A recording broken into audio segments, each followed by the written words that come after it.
Ahsoka episode 1 and episode 2 is now out on Disney Plus for you guys to go and check out right now. I have just watched it. I'm going to tell you guys my thoughts on it. Smash your thoughts down in the comment section below. Smash that like button, click subscribe, and let's talk about the new Star Wars content that has finally come in Ahsoka episode 1 and episode 2.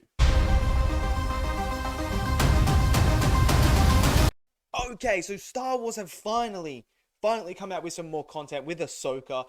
The first 2 episodes, they've decided to drop them to at a different time as well to what they normally do. Normally, they drop it at midnight and stuff like that, or 2 a.m. or wherever you are in America. They always drop it really late at night. This time, we get it at prime time. So that's a new change, but we finally get some more Star Wars content that we haven't had, feels like forever. It feels like it's been forever since season 3 of Mandalorian, which was a huge letdown. Now we know Star Wars is in a situation where it's very delicate at this point in time. Now we know Ahsoka is a beloved character in the actual fandom itself. People love this character. She was cool when she popped up in The Mandalorian. We've really enjoyed that. So now we get to, experience her own show. She's been in shows like Rebels. We know her from Clone Wars.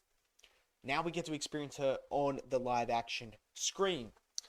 So, what did I think of the first 2 episodes? Now, I haven't been the biggest fan of the idea of going in between the end of Return of the Jedi and the start of what's called Force Awakens. Obviously, you got that time period there, but when you start to meddle with things in there, you can get very sticky because you have an endpoint that you must meet.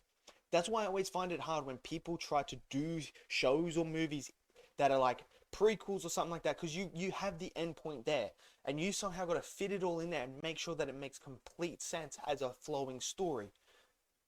So that was one of my big concerns going into Ahsoka. Now, the first 2 episodes, I didn't mind. I thought they were, there's cool ideas and cool concepts. The villains here, we obviously have a little bit of an idea of who Baylan is and where he came from. He was obviously a Jedi, and it's not fully explained in the first 2 episodes yet what his actual role and his title is. Is he a Sith? Is he a dark side user?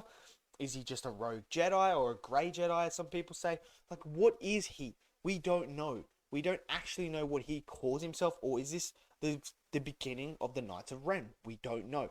So we haven't got a lot of detail about him or his apprentice. We know nothing about the apprentice. We don't know where she comes from, how she's force sensitive, does she come from a bloodline?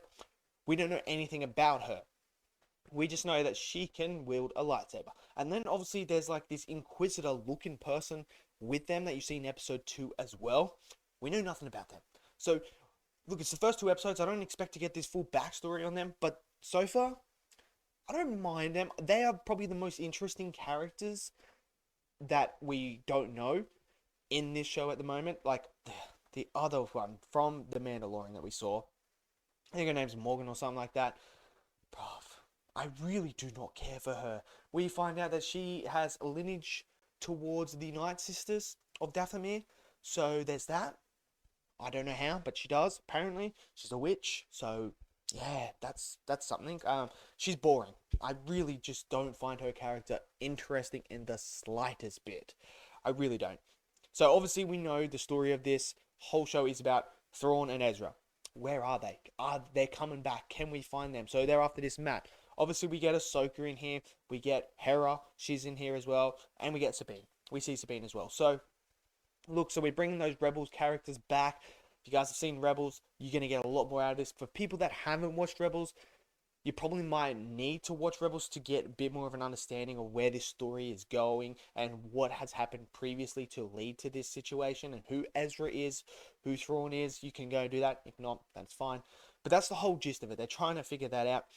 Obviously, we learn more about Ahsoka and Sabine's relationship, how Ahsoka left her, and Sabine is, basically projecting that on her, saying like, look, you left me basically dead, but not literally dead, but left her for dead, didn't finish her training. So you have this dynamic going on there, and then obviously we have Hera being Hera. So the visuals, they were okay. The visuals were okay. I it's definitely not anywhere near as bad as some of the other Disney Plus shows that they've done. It's not quite as good as Andor level. Andor has still the best visual effects so far. The lightsabers, I was a bit worried because the trailer, I didn't like the look of the lightsabers. Here, the orangey red, it looks okay, but again, it's still kind of like, it's weird. Especially when we have the Inquisitor have that red blade. I don't know. I just don't know how I feel about this like orangey red look. But it might grow on me. But it did look better here than it did in the trailer. Now, some of the flaws that really grind my gears with this whole thing is, firstly, getting stabbed by a lightsaber means absolute jack crap now. It doesn't mean anything. You can get stabbed by a lightsaber and survive. This is now the third person that we've seen survive from getting stabbed in a lightsaber. Sabine gets stabbed by a lightsaber straight through the stomach, and she survives. My boy Qui-Gon got stabbed by Darth Maul, and he died. Ain't no coming back. He wasn't coming back.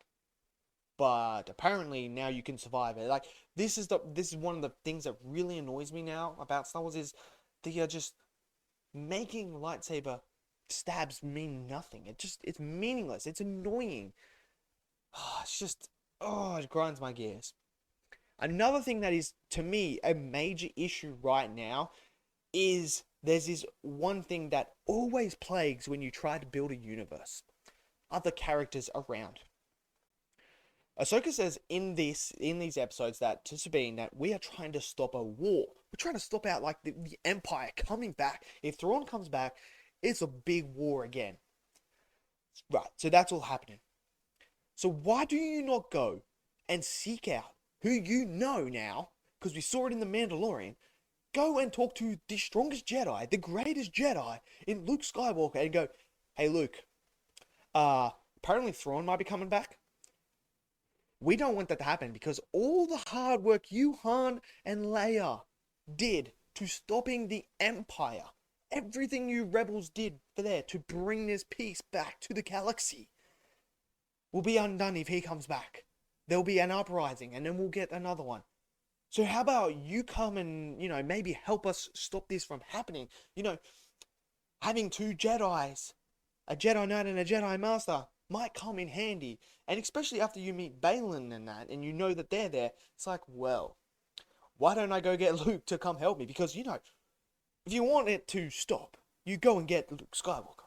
So that to me is a problem. They need to address that issue. Why is Luke Skywalker not helping them? I find it very hard to believe that Luke Skywalker is just sitting there on the sidelines. Just going, yeah, well, that's happening. I'm just going to sit here and eat my meal. I've done my juice. I don't need to get involved in this. I find it very hard to believe. And they need to address that issue because it is a huge hole that could come back to bite them. Because now you're starting to toy with things with other characters. Like Luke Skywalker as a character is not just going to sit there. His character will not allow him to sit there and let this unfold. If there's a chance to squash the Empire coming back, he's 100% going to take that opportunity and help. I just find it so frustrating when they do this.